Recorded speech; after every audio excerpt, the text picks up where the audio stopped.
This is the third shooting inside of 3 weeks. Right here? Right here on this corner. When the shooting started, Grandpa Richard Duke says he and the grandkids did what they always do. We fell on the floor. That's all we could do. What else could we do? But is this the way we're supposed to live? Is this America or what? At the Walters Food Mart, this time, 2 men were hit by high-powered slugs, but 12 shots were fired. That leaves 10 more slugs looking for innocent targets. Shell number 1's in the street, 2's by the curb, 3's a little farther down, 4's in the middle of the street, and shot 5, it's down by the next driveway.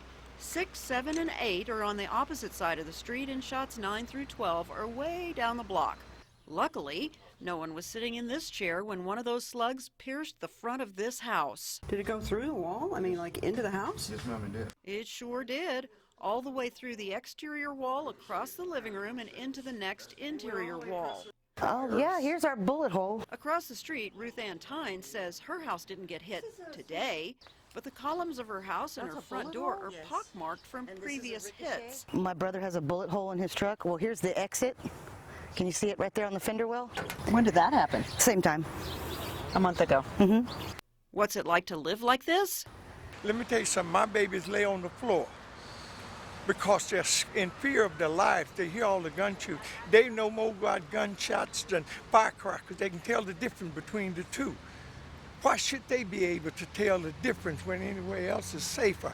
Because of all of this. Just look at all the police around here. Tyne says sometimes the drug dealers are so thick here the family can't even get in their own driveway. It looked like a McDonald's drive-thru. It was horrible. There were times when my brother would come home and he would have to honk and get them to move out of their way. They have knocked out my windows with bullets before, but guess what? All you can do is try to find safety in your own home. That is an impossible way to live. Police Chief William McManus says there's plenty of enforcement action here. Every day officers ride up here and run people off this parking lot. Every day. He says neither the victims nor witnesses were very helpful today. We're not getting any information, no cooperation to this point. His plea? You got to work with us if you want to help us close these cases, solve these crimes. Sadly, all this shooting is going on right across the street from the multi-million-dollar Promise Zone's brand new Anchor apartment complex. Yes, we're channeling more money into buildings, not into programs to get these kids off this corner. It's got to be a way to get them off, and we haven't done enough. There's got to be some other kind of outlet that they can use to get off the streets.